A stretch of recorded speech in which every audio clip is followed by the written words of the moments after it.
You're listening to the best of ITW, brought to you by Pop Guide and WikiLeaf. The new and deadly menace lurking behind closed doors. Marijuana, the burning weed with its roots in hell. On this episode, ITW welcomes musician Ed Udhus of the band Zebrahead.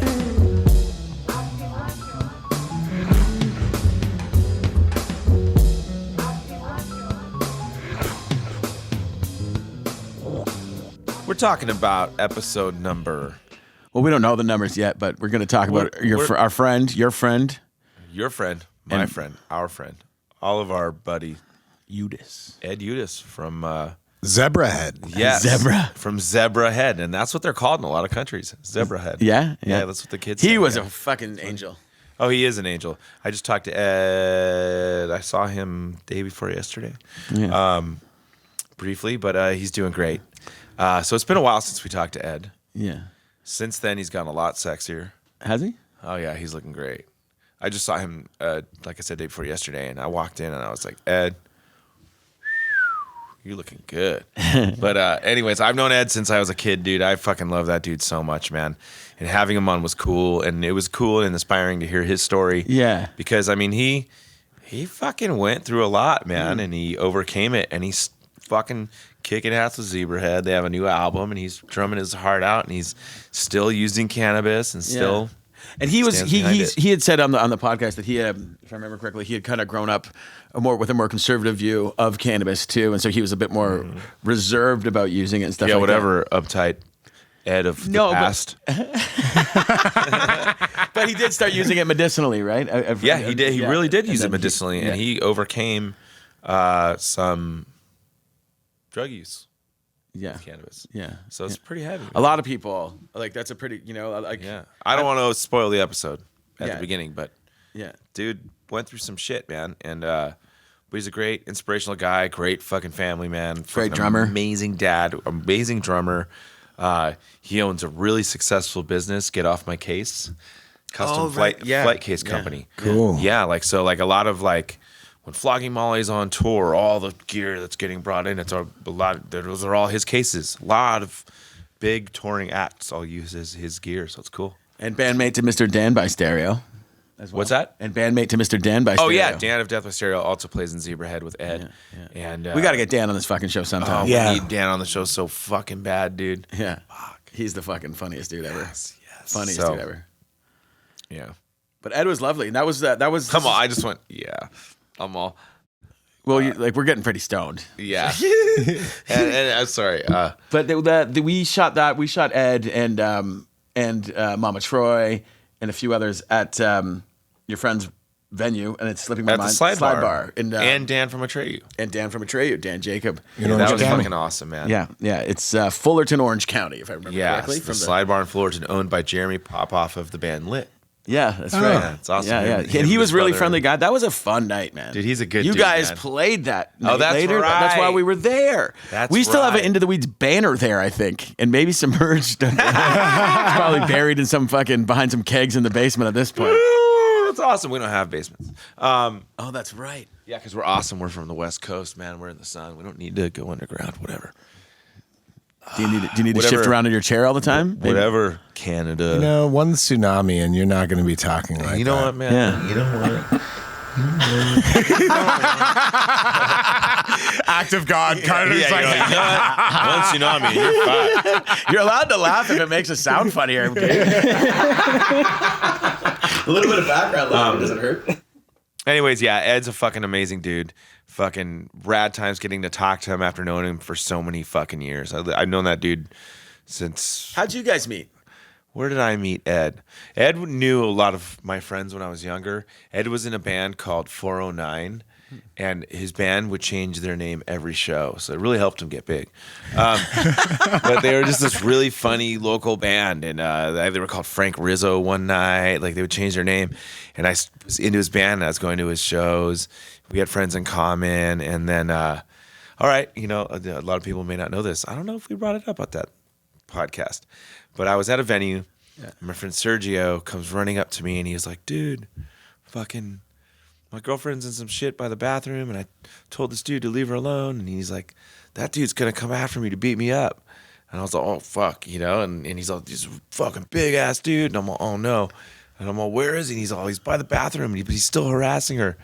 I'm all, fuck. So we ran over there, and he's like, we're fucked. Like, basically, and we ran over there. And I was like, oh God. And he talks some shit or whatever. And then the dude turns around like he's gonna get us. And Ed walked over and just fucking went that and just clocked him. Because he knew Sergio, but he kind of knew me. And he fucking socked the dude, man, and fucking saved us from getting beat up. That's awesome. Yeah, and I was like, wow. And we never really talk about it. It's funny. But yeah, shout out Mr. Udhus. Yeah, it was like when I first real experience with him. Isn't that crazy? Yeah, that's awesome. Yeah, he punched a dude. Yeah. But we all like just ran out. That'll forge a friendship. Oh yeah, I was at Club 369 in Placentia, California. Placenta, California? Placenta, yes. Huh. Placentia. I hear it's delicious there. Oh, it's beautiful this time of year. Yeah, fucking Ed, dude. He's the best. It was great to get to hang out with him, and that whole experience, that whole night, and then getting to again watch you guys at that spot. That was fun, man. With all a whole bunch of friends that came out to see you, and they went off for you guys that night. Dude, it was fucking so fun. Yeah, dude. that was a lot of fun. That's cool. It was cool. We had a great night. Thanks again for setting that up too, man. Yeah, man. Shout out to Jeremy. Pop off. Thanks for letting us use the slide bar. Sometimes you're really useful, dude. Well, and shout out Josh at Slide Bar. Everybody. Ramon, everybody. They were all like the hospitality at that place was actually unbelievable. Fucking on point, huh? Yeah. They're on fucking point, huh? I think that was the night Robbo's chick ate my nachos. They made me nachos, and I can't let that go. It was they were in the dressing room, and I came in the dressing room, and it was like that, and my fucking nachos. Mostly reverse shout out to Robbo's chick. Yeah, X. I'm just. Is that what happened? Yeah, he was. Yeah, he was like, "Where you at the nachos? We're done." Yeah. Thank you, Robbo. Shout out Robbo. Your real friend. You know what I mean? Like, what's his other band called? His metal band? Caustic. They're so dude. Good. That band. They're fucking ripping. Caustic with a K. Everybody. Yeah. They're on all the streaming things and all that. Robbo. Fuck yeah. He's amazing. He's awesome. Yeah. He's a friend of Ed too. Is he? Yeah. You like how I just tied it back into Ed? Yeah, that was really good. Friend of Ed.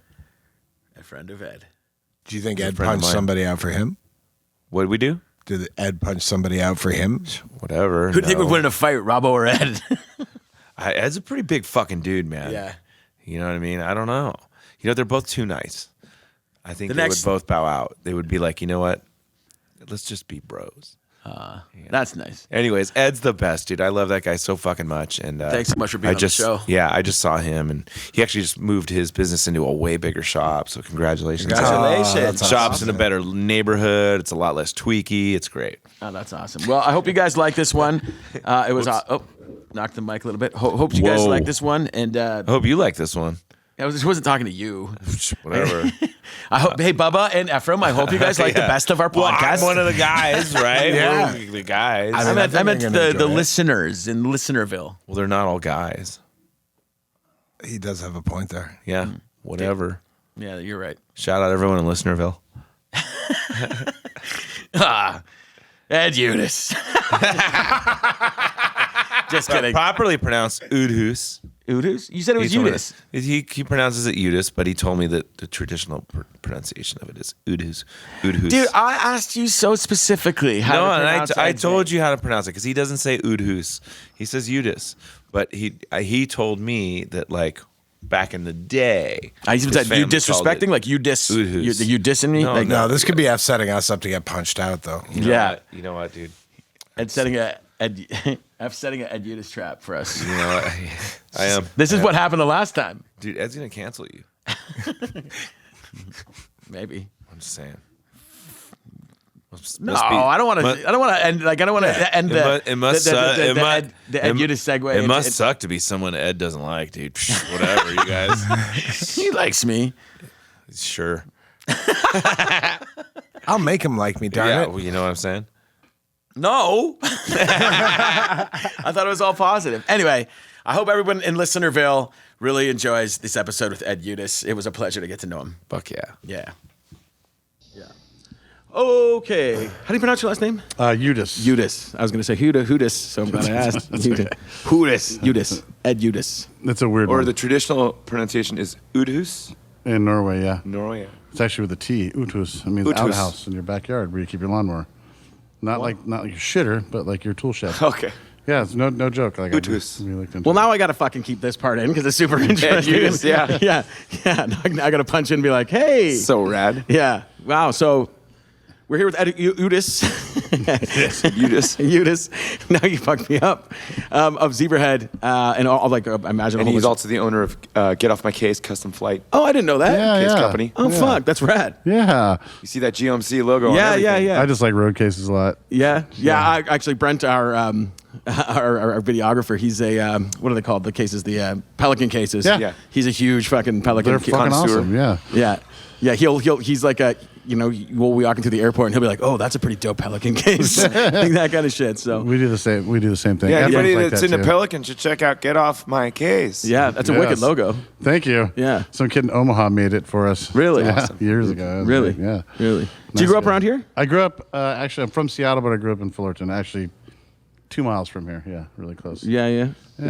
What was it like growing up? Do you mind sharing how old you are? Or? Yeah, I'm 50. Okay. I grew up like all the coolest punk bands in the world were Yeah. playing here, and I went to school with all of them. You know, Adolescents from here, DI, Social Distortion, all the good stuff, man. It's a good place to live if you like music. Yeah, it's pretty awesome. What got you into music? I mean, obviously this is the scene and culture, but like, what was the catalyst? You know, I wasn't a jock kid, and I wasn't like a nerd straight A kid. I was kind of on the sidelines and kind of connected with music. Kind of feel like I'm one of those people who learned everything they learned about life through music or touring or listening to lyrics. And sometimes that's a bad thing, but yeah, I just always had a huge love for the local punk rock music that kind of came from here. Did you ever have any inclination in the beginning? Because I used to see Ed play everywhere in his old bands, or his old band that changed their name 1,000 times. Yeah. But did you have any inclination when you were playing across the street at Pete and Tony's dive bar that's no longer there that you'd be playing one day in like arenas in Japan? I would have bet if I had it $1,000 that I wouldn't. Wow. Didn't even want to. It was never something I wanted to do. I just liked playing music. I didn't really care where we were playing it. Right. And the whole thought of doing all of that seemed like so much work, to travel. It just seemed like, but once I got it took about 10 years for me to get the travel bug. But Really? 10 years of touring. I mean, I've been to Paris 7 or 8 times before I bothered to go to the Eiffel Tower. I remember when you joined Zebrahead, you talking to me about it, and you saying, I remember having this talk with you. You're like, I don't know if I want to do tour. I don't know if I want to travel. And I remember being like, dude, just do it. I think I had like do it. a subconscious fear of it. Like it Yeah. was something that wasn't there on the You had a lot level. of security at home. You had a really good job. Yeah, and I think I had a girlfriend. I really thought that was the one, and all that Yeah. stuff. And it wasn't until I went out there and did it, you realize.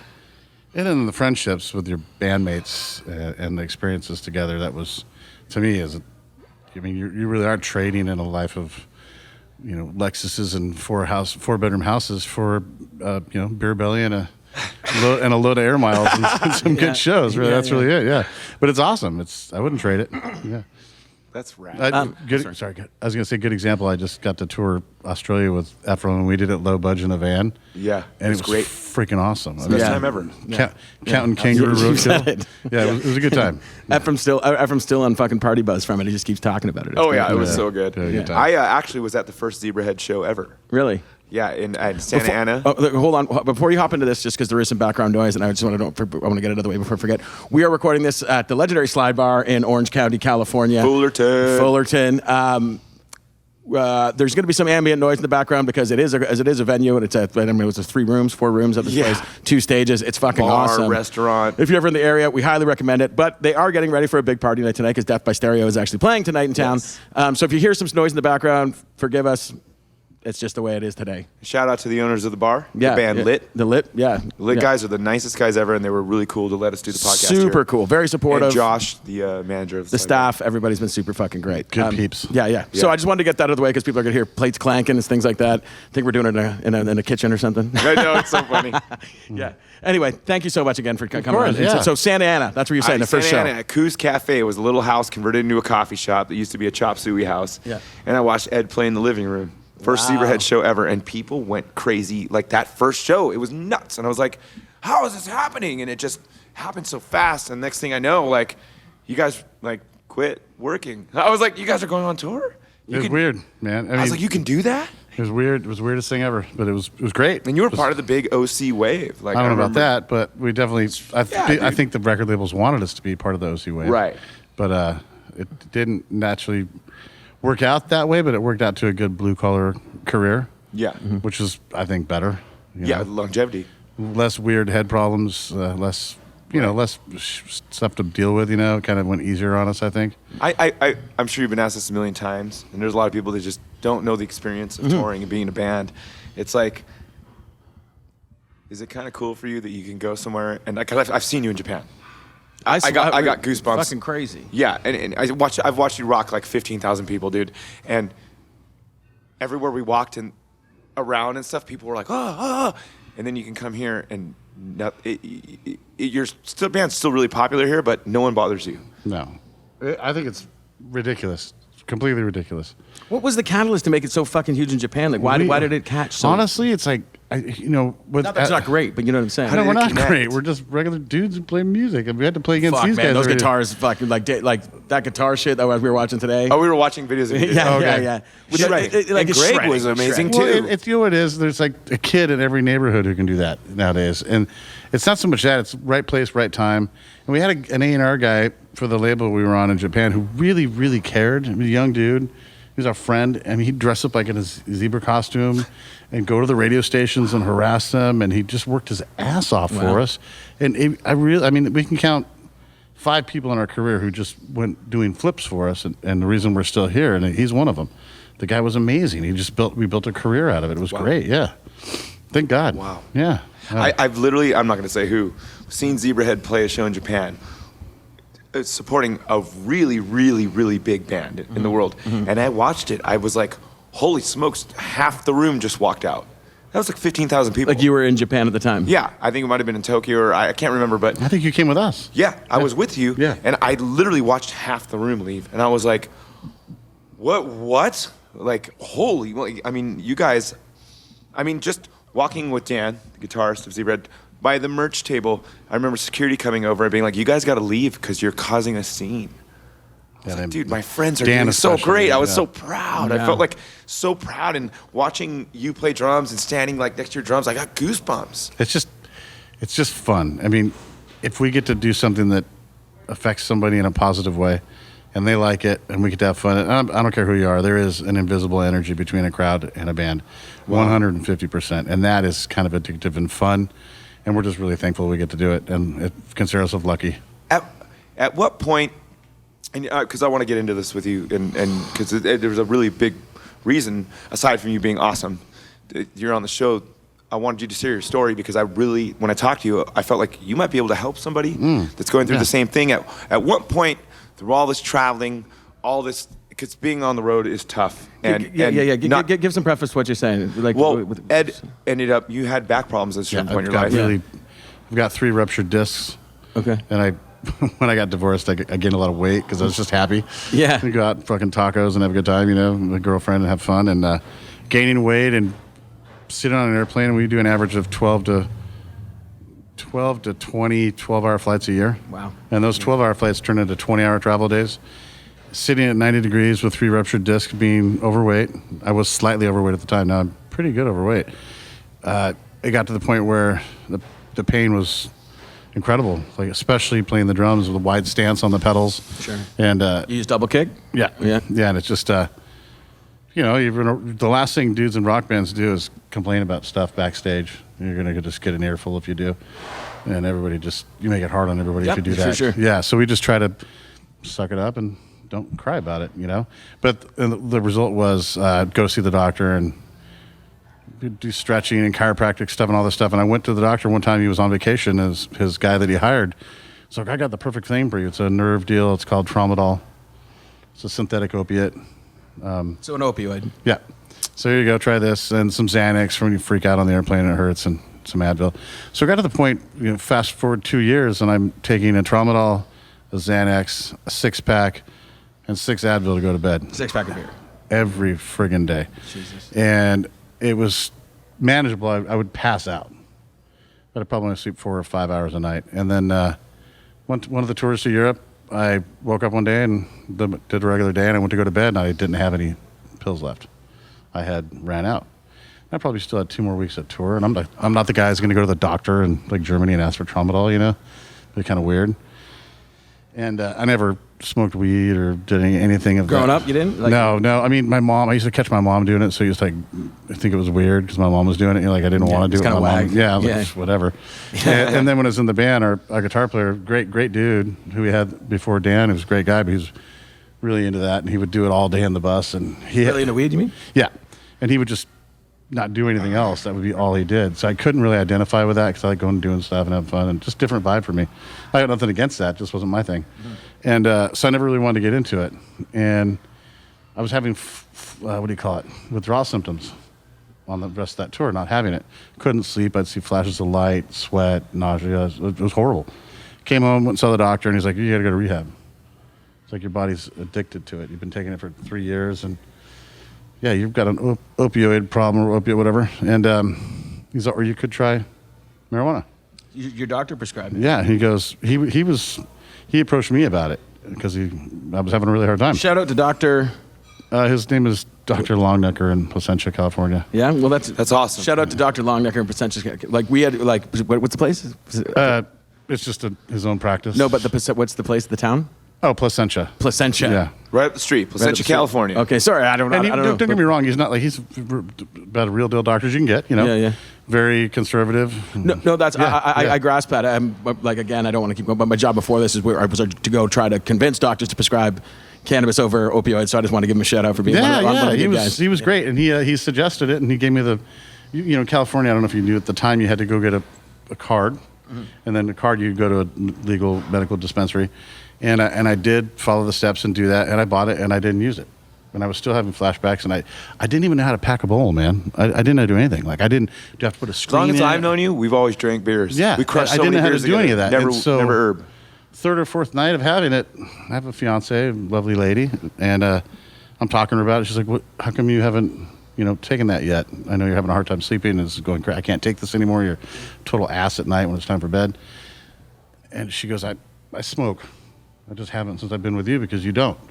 So you want me to pack you a bowl? I'm like, kind of embarrassingly said, sure, yeah.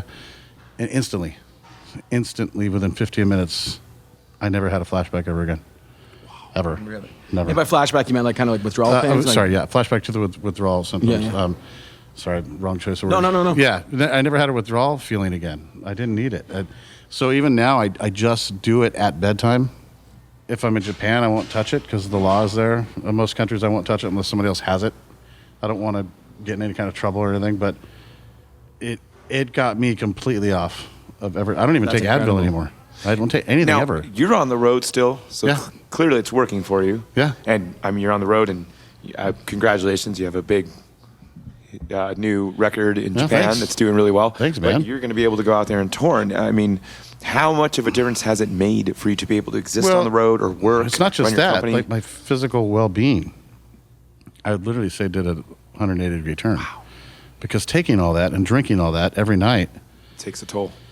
Yeah, don't get me wrong. I like having a beer with my buddies, just to have beer with my buddies. But I did so much of it for so long, trying to quell the pain that I just really don't drink anymore because not good for your liver. Yeah, I just don't need it. Yeah, I'd rather if I wanted. I've tried to experiment a little bit. I went and saw Super Troopers and I smoked a little bit before I saw it, and I did not like the experience. Like, I didn't like the movie, or you didn't like the movie was pretty good, but I didn't like it that day because it was too high. But it had like those new seats you can lay down in and stuff. So I'm like, why don't I just go home and go to bed right now? What am I doing? And it wasn't rad. It was totally different. So for me, it's purely medicine, right? And that's it. But I've never had a medicine that works more effectively in my life. Because I think we need to talk to more people like you to destigmatize things like we try to do and let people know that this is something that can really help and heal you. It's not just about partying or burning one. No, not at all. It actually bothers me when I watch the news now, and I can't remember the guy's name. Was it Jeff Sessions who said marijuana was a gateway drug to opiates? Yeah. What? Yeah. And I'm going to tell you 150%, it was the exact opposite for me.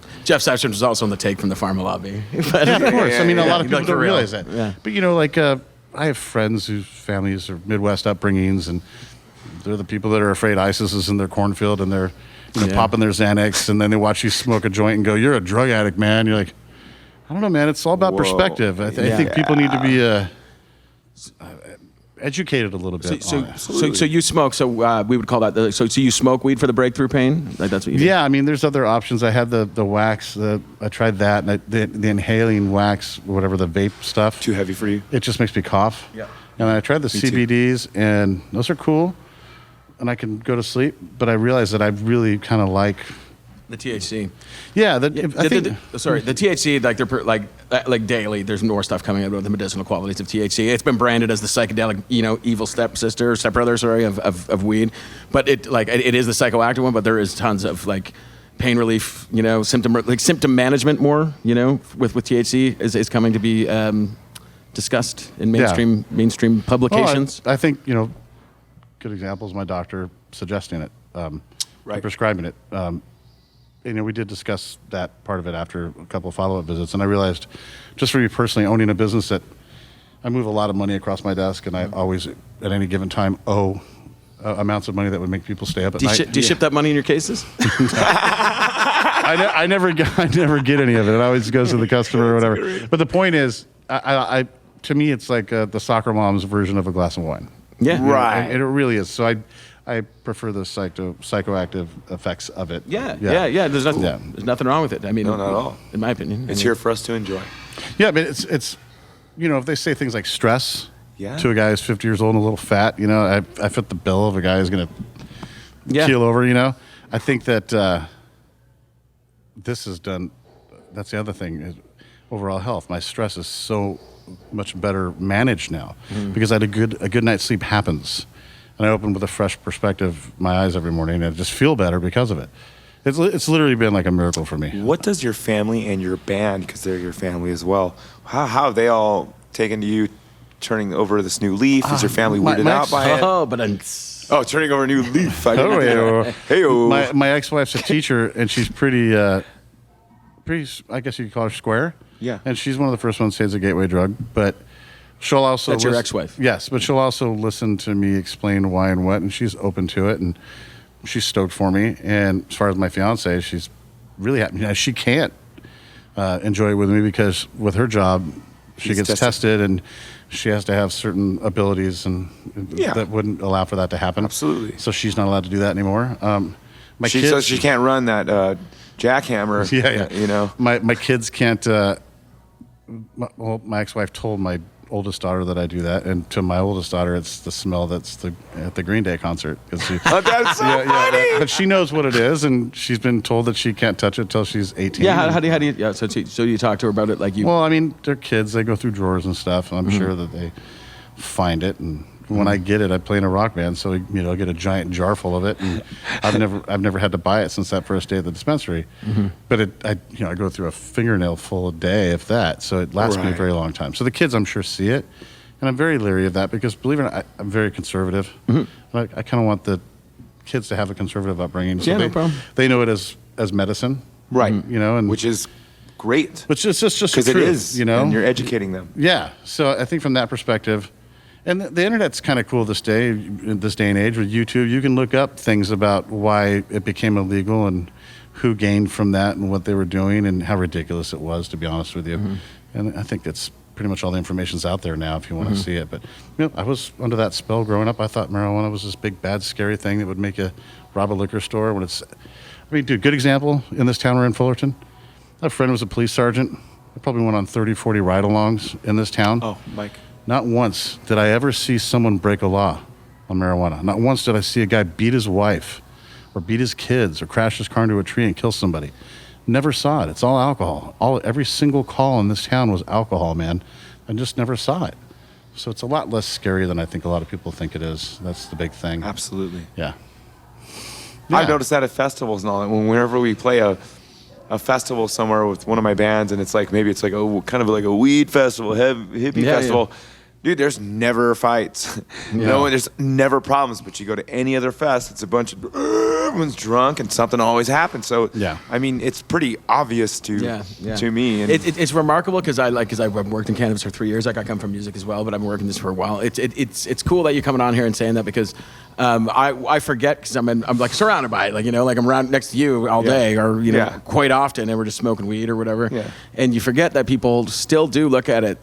As a as a really bad thing, even places like California or Canada where it's been legalized, they do they're like fucking dopehead and stuff like that. Crazy. I don't give a flying fuck, you know what I mean, personally, but it's cool that you come on and say that and that you do recognize it. I'm curious did you ever talk about that with the officer that you were rolling with?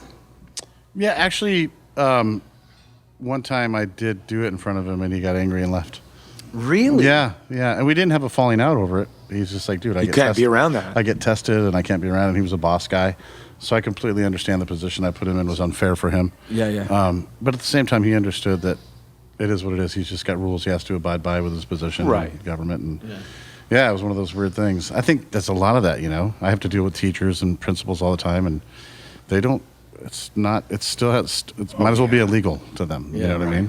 Speaking from the peripherals of a Canadian who watches America daily, you would think, and I don't know the police around Fullerton or Orange County, but you'd think you'd want the LA police to be smoking weed and chilling out a little bit. Oh, we want the ones here in Fullerton smoking weed too, man. Yeah. It pops off. But I'm not saying everybody's a bad guy. Not every cop's a bad cop. I know some great police. But there's some bad apples, And I think if they were smoking weed and had proper training, they'd be great and agreeable. This gentleman I'm referring to was definitely a good cop. Oh, no, I know. Yeah, it wasn't around during that bad stuff. Yeah. Oh, no. I'm not talking about that. But he was actually a great human being. A very great human being. Yeah. Really loved in the city. So that's cool. I think now you can get pulled over with it here and you're not going to get in trouble, right? They don't care. They don't care, right? Do you have to keep it in your trunk here? You're supposed to. Yeah. Man, I've been pulled over with a glove box full, dude. And then they're like, they opened it up. I'm like, it was just before it was recreational. I got a card for that somewhere. And they were just like, they closed it. They're all, just don't smoke it in your car. Yeah. Just let me go. I have a question for you guys. We talk about all this all the time. And I've been kind of worried about this. It stays in your bloodstream longer than alcohol, for instance. Yeah. And I do it at bedtime. What if I got pulled over speeding in the morning and they tested me? Would I get in trouble for it? How do they do testing here? Swabs? I've never been tested for it. In Canada, I think you would have because if you weren't inebriated, it'd have to be a swab. I think you would probably get off because you do have your medical card. Do you still have your medical card up to date and stuff like that? It's prescribed because why would you? Here, they're giving out DUIs for finding people under the influence of weed. It's really hard to say because the cannabinoids, not cannabis, but cannabinoids inside cannabis are fat soluble, right? So you and I are heavier guys, so it's going to stay in our system a little longer. Yeah. But I think you would probably you'd get off after a night of sleep. You know what I mean? I heard that they're doing. Take you back to the station, give you a blood test, and it's going to show up in a guy like me. Just and then like a DUI. It's up to them if they want to give you a DUI. Just like a DUI. Then you got to spend 10, 15 grand to fight it and prove that you didn't do it, and this is when you did it. And sure enough, you're okay, you don't get it, but it's 10, 15 grand later. It's insane here. Yeah. The DUI laws are ridiculous, but... My camera's at the door. Yeah. Can you get my camera's butt there? The on owner the door, of Learn to Forget and drummer of Death by Stir and the Adolescents is peeking at us through a glass door across the room and doing what we affectionately call here in the States hanging a BA. Is that hanging a BA? Yeah, a BA stands for bare ass. Ah, okay. Yes, and thank you, Mike Camera, for doing that. What's that? That's not a Canadian thing? I haven't heard BA. Brent, do you know BA? He's saying no. Hang a BA? That's a very 80s thing, remember? Yeah. Oh, dude, you just hung a BA. Thanks for showing our age. Yeah. I know. Yeah. Dude, all I got to say is when I take my kids to Disneyland because they're still little, and all I see is other dudes with Homer Simpson bodies and their bald heads walking around with their kids, and these dudes are hurting. And think of all those dudes just going doing shots and drinking their Jameson all night to go to sleep. Like, dude, if they knew how much pain relief was involved in this, how much their lives could change. It's pretty interesting. It's free medicine. You got the answer growing in your backyard, like the Mad Caddies say.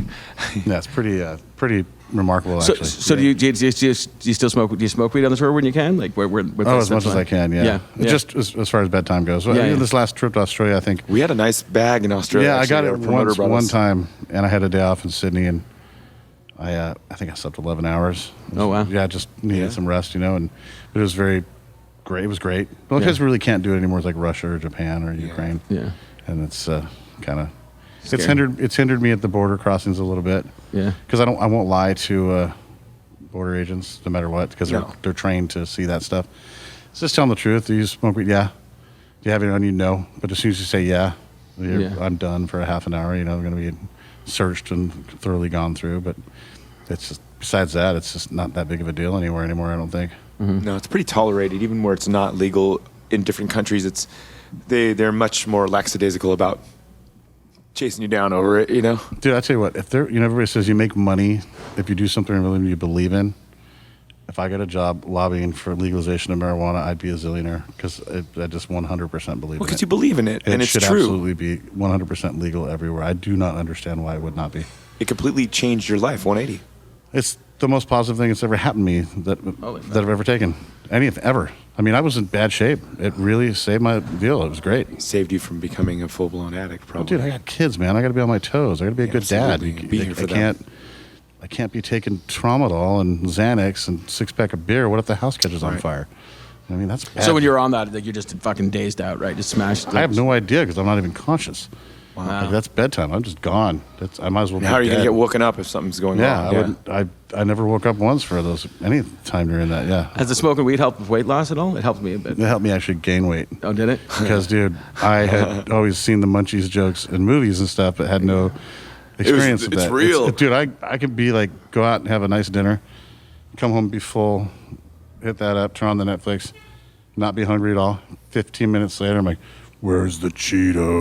I mean, seriously, it's bad. Like, Yeah. chicks got to keep stuff out of the house. I gained a lot of weight once I started, but I'm that guy who's just, free from a bad divorce and Yeah. able to make any kind of choice you want. So most of the time it was the Cheetos or peanut butter sandwich or whatever, Yeah, I've gotten better at it now. I just don't keep stuff around the house. Yeah. Yeah. We try to pack the house up with like as many berries and shit as because I'm Yeah. smoking weed all the time. Totally. Nuts. You're just like, I'm going to Just need get healthy shit, snacks. shit, 'cause No it's gonna choice but happen. something good. Yeah. Just Dude. deprive Well, yourself. I actually was on tour, and we were in Hamilton, Ontario with Voodoo Glow Skulls, and Ben invited us over, and it was quite a healthy, Yeah. these grilled veggies. And I was like, oh, Ben's got it down, dude. I do. I also came out of a marriage. Fortunately, it wasn't too like we just kind of grew apart. Yeah. We're still buds. Shout out to her. But I wasn't happy within it, and she wasn't happy. You're not in the right fit. You know what I Yeah, mean? absolutely. And so I had gained. I was up to about 340, and I don't really know how much I was, and I lost 100, about 100 pounds. I think. Wow. I gained 8, Congrats, man. Thanks, but that was cutting beer out. I cut out beer 100%. Usually I didn't do bread for a long time. Now I've been fucking cheating. I got to get back on it. I want to lose great. another 30, but That's fantastic. But for me, weed, like if I on the right regimen, because I smoke all day, so I'll smoke strains that are like keep me awake but don't make me hungry, things like that. Yeah. You know what I mean? So you're getting into the science of it, though. That's kind of yeah, cool. well, it's really helped me out as well. Like I've all sorts of fucking misfires going on in my brain all the time. No, I get I don't it. need to get in it and do it because I'm sure I have 1,000 times. The people listening to this podcast have probably heard it, but yeah, it helped me 100%, dude. Like 100%. I can't even. It helped everybody in my life because I can't even imagine like when I was in bands and stuff like that, touring all the time. Like I would just wake up so anxious with so much anxiety and fucking like, what's going on next? What's going on with the record? And it just fuck up everybody's Oh, day. yeah. You know what I Yeah, mean? yeah. Just like that first email and it like. Even now, when I send out an email, I probably revise it about 3 times because I'm so direct. Sometimes I'm like, "Oh, that reads like a real fucking dick," but I didn't mean it to come off that way. And I can't even like. I don't even know why some of these people are my friends because I can be such a fucking dick. If I don't start smoking weed and like regulate my moods in the morning and like because I get anxiety, so now I get like and I'm just wake up fucking angry sometimes. I was literally in a bad marriage. Nothing against my ex as well. Nice enough lady. We just didn't fit. Yeah. I would wake up mad about that, mad about not knowing where I'm going, what's going on with, you're in a rock band and you don't know if you're going to make money or not. You don't know if I'm owning my own business. You never know if you're getting a paycheck on Friday. Being a rock band's hard because, dude, you could do a tour 1 year, that particular territory is slamming. You go back 12 months later, what? It's feast Where'd or it famine. go? Yeah. Feast or famine. Well, we Things call change, it, people change. For me, it was like interjecting apathy, but not a irresponsible apathy. Right. Kind of a, dude, you've done the best you can. Can you look at yourself and say you've done the best you can? Right. Yes. All right, at that point, let apathy prevail a little bit. Let the river flow where it's going to flow. Right. Do your best, learn from it, and move forward. That's kind of giving me it's giving me the ability to look at things that way. I feel like drinking You don't wake up in the same mindset that you would had you hit the marijuana. I get the fucking drinker's remorse, man, large. Yeah. Especially because I'm fucking like, I'm not gonna lie to anybody. Like once I get a few in me, like I'll make all the right calls to all the wrong people. Yeah. You know, like I can be up till fucking, you know, I have to really police myself, man, because I like, you know, never the success of you guys, but we, you know, we did do pretty good for a while, and I was on the road for quite some time and definitely partied. And like, I hear what you're saying fucking loud and clear. For me and my homies back home, like, it was kind of just like it was just everybody's way of getting off of fucking drugs. You know what I mean? Like nobody talked about it, but like, hey man, you've been fucking partying too hard. You got to go start smoking fucking weed. Yeah. Lock yourself in your Chill house for a few out. weeks. Yeah. And we all like, it was just kind of, without even knowing the terms like exit drug or things like that. That's how me and my fucking friends It's always not a used it. gateway drug. It is an exit drug. Well, yeah. For some people, you know. For some people, like, you know, everybody's different. That's the problem with Right. addiction. You can't predict it. Right. And if you have an addictive gene, that like you can get addicted to anything, really. It's Oh, that's something absolutely. that You you get get addicted to addicted to you can get addicted to cheese. dopamine. Let's be yeah. honest. So you could see from a teacher or principal's point of view, if you're looking at a 13-year-old who's gonna try weed, they might be the kid who's gonna try the next thing. So I understand their mindset when they're looking at something like that. Yeah, yeah, That's fair enough. one demographic. Absolutely. And I think you do need to Be mindful and for me personally, I don't think 12-year-olds should be smoking No, weed. fuck no. Yeah, that's just me. can't But make a responsible choice at that age. yeah, I do. You know? I am interested in, and I will say this: I am interested in CBD for kids, absolutely. like, especially in athletes. seizures and stuff like that. Yeah, and then there's also a whole bunch of stuff. My friend Riley Cote, he used to play for the Philadelphia Flyers. He owns a company called Athletes for Care out of Philadelphia, and one of their talking points. Anyway, I don't think this is it's not low hanging fruit, but one of their talking points is that there's a lot of clinical studies that indicate that CBD can reinforce the protective sac. I'm using the wrong words that surrounds your brain. So athletes like hockey players, like kids who are like, you know, like I don't know how the, you know, semi-professional, we'll just call it because I don't know how your leagues work here. Yeah. Those kids are getting concussions like fucking night and Oh, day. all day. Oh, yeah. And so there's a lot of preventative benefits of CBD for that kind of stuff. So I will say for kids, I think maybe people should, you know, relax on that, especially like I'm saying as a medicine. Yeah, yeah, Not like getting yeah. stoned on the couch. Yeah. Oh, 100%. That's how I feel too. Yeah. As a medicine, dude, I think it should be in the pharmacy. Absolutely. Everything that's beneficial. I don't understand why it's not. I don't get it. It blows my mind. We're getting there. Yeah, do you find because you did say that you're like or a bit more conservative? Do you like, and then you're a rock band? Do you hang out with like more conservative kind of thinking people with your family and stuff like that? Well, you know, I've been surrounded by people who take everything all the time. Sure. And to me, it took away any mystery of wanting to try anything because you see people having a hard time with stuff when they abused it. Not marijuana so much, but everything else. And I've always just been kind of conservative. Don't get me wrong, I'm a weird mix. But conservative in the sense that I would call Ephraim conservative as far as morality goes.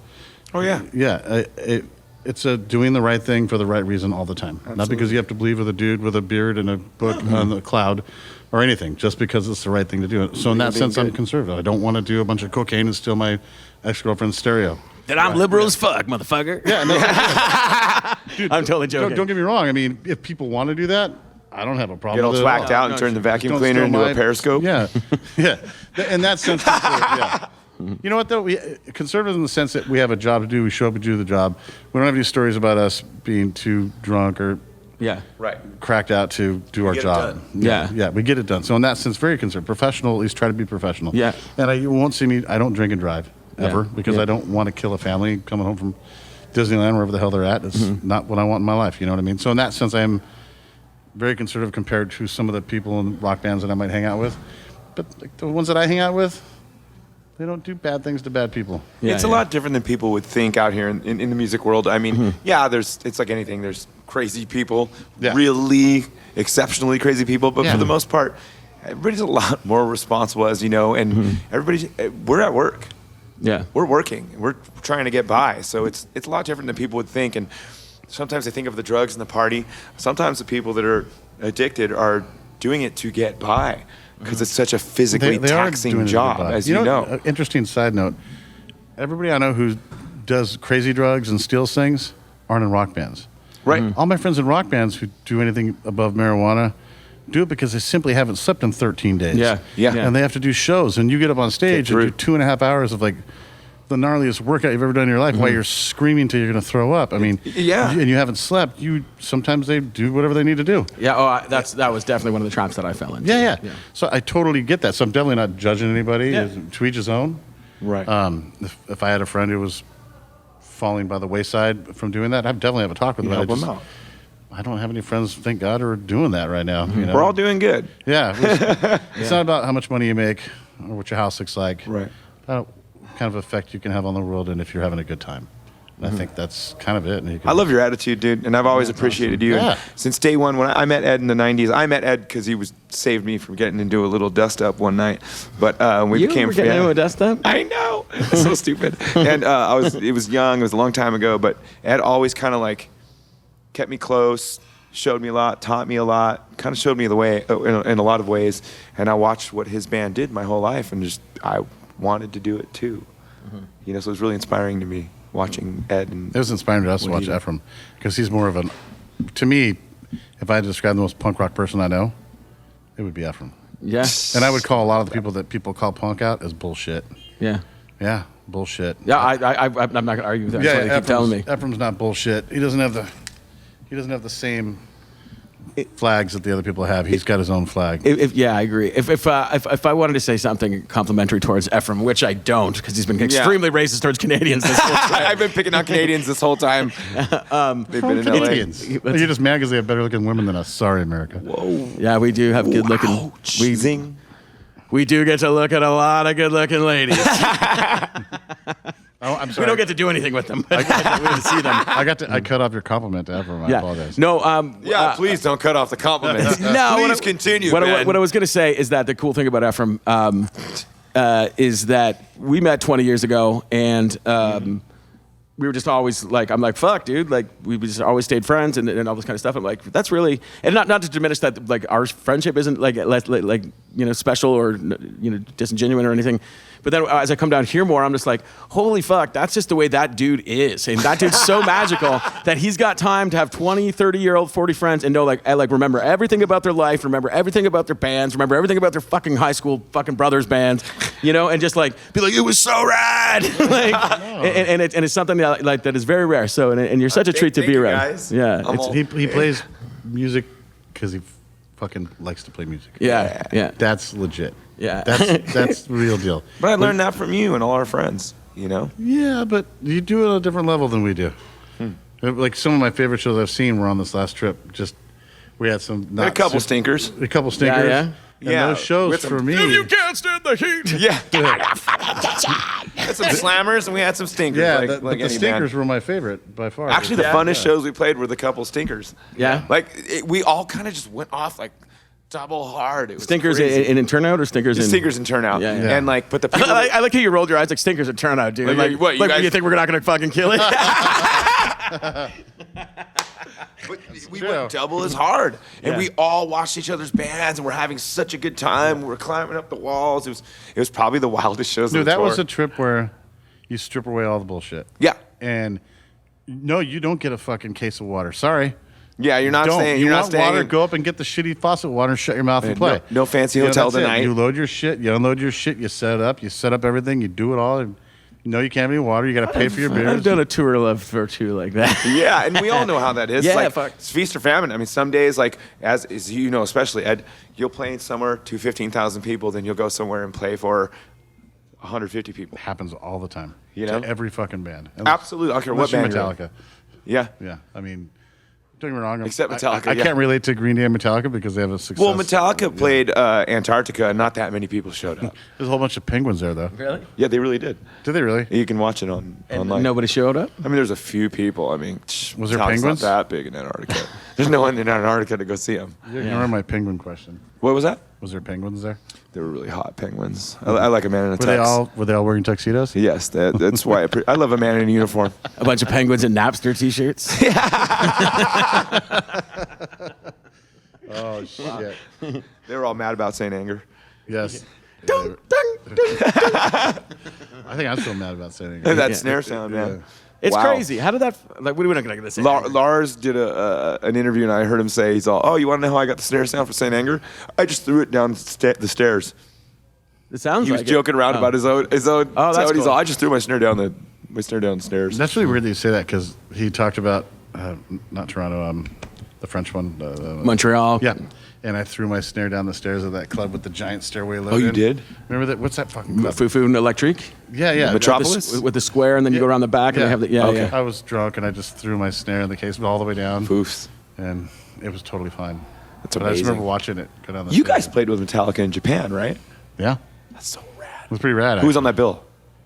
Sex Pistols, Nine Inch Nails, Metallica, Marilyn Manson. It was pretty amazing. I watched a lot of good bands that day. You know, I found out I don't own a Marilyn Manson record, but his show was amazing. Oh yeah. Nine Inch Nails, I don't own a record. Their show was amazing. I can imagine. Sex Pistols, not a big fan of after watching that. Right. I like. So basically, you don't like any band and own no records, but at that show, you loved them all. No, he liked the Sex Pistols, but then didn't. you know, the best show I ever saw. Fucking Faith No More in Belgium. Oh. They blew. Was it on this new tour? No, it was like maybe 4 years ago when they were doing the whole red drapes. Oh yeah, it was In the white suits. Yeah, that- Oh yeah. fuck! I feel like that was like the recent, but I saw that they tour opened too. with Reunited, right? It was. They did. Yeah, they did Reunited. Peaches and Herb. Mine they opened with "Get the Motherfucker on the Phone." A new Nice. tune. I like, and I didn't like that song when I first heard it, and then I heard it live, and I was like, "Yo, this is good." On that tour, they also played Ben, Michael Jackson's Ben. Oh really? Yeah, it's close to your heart, I'm sure. Beautiful song. Yeah. Patton hits every note. He was making fun of everybody in the front row the whole time, but he was so witty and sharp and fast. yeah. And he could sing like a. It was the best show ever. He hasn't lost a thing. No. They were phenomenal. The whole band was, and we get to see. We're lucky. We get to see.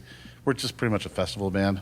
So all I do is fly around the world and play these gigantic festivals, all these rad bands. cool. We get to see so You're many playing cool shows. Download coming up, right? Yeah. And you have a new record out. Let's talk about it. What's going on with Zebrahead right now? You have a brand new record out. We're like 1/8 the way into a tour cycle.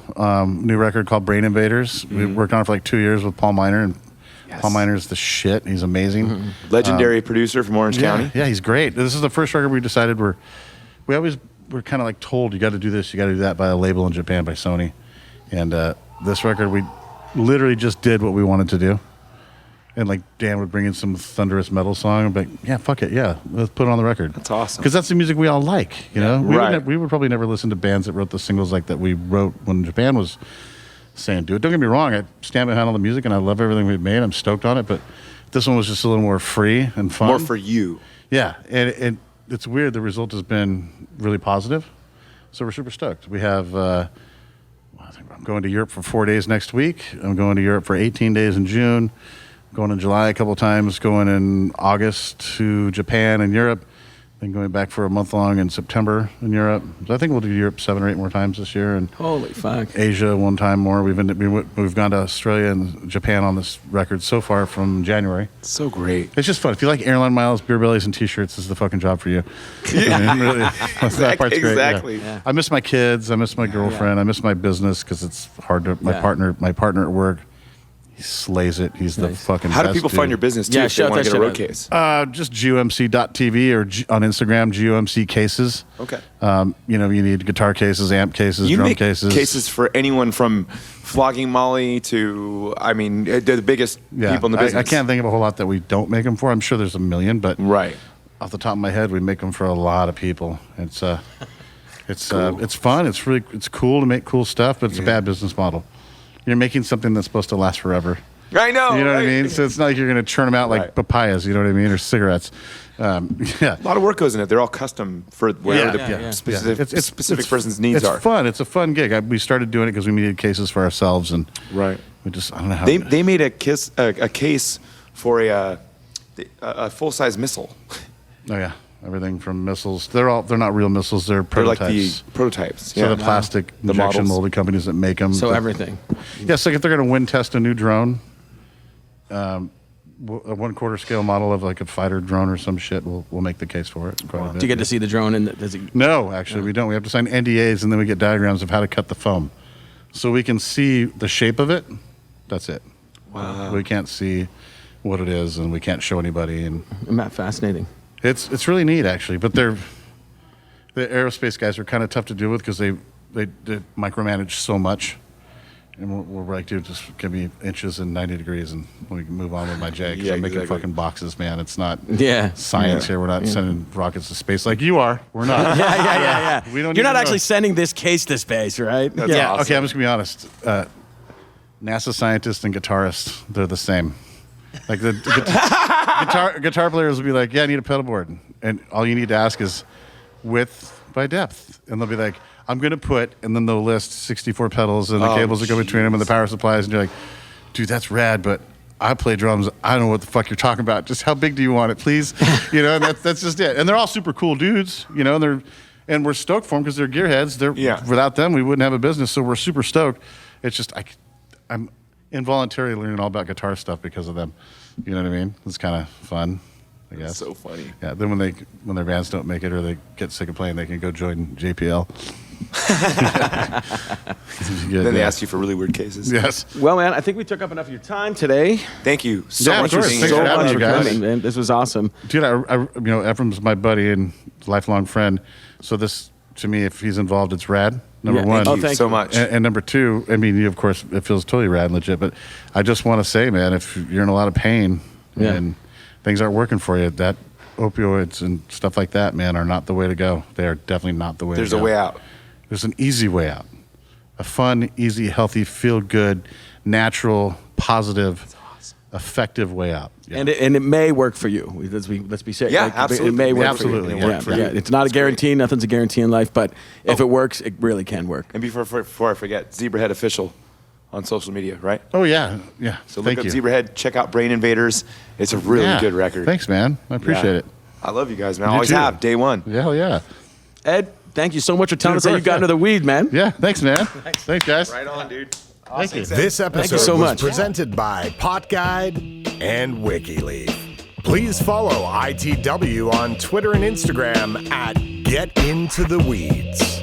You can follow Ben Rispin at Ben Rispin. You can follow Ephraim Martinez Schulz at F by Stereo. And me, Bubba Nicholson at Bubba Nicholson. ITW's theme music was written by Jacob Bergsma of My Son the Hurricane. Visit them at www.msthofficial.com. Special thanks to our friends at Puff Digital, Program Skate and Sound, and the Slide Bar in Fullerton, Orange County. Sound engineering provided by Roman Marconi at Halo Studios Hamilton. ITW was created by Ben Rispin and is produced by Master Volume.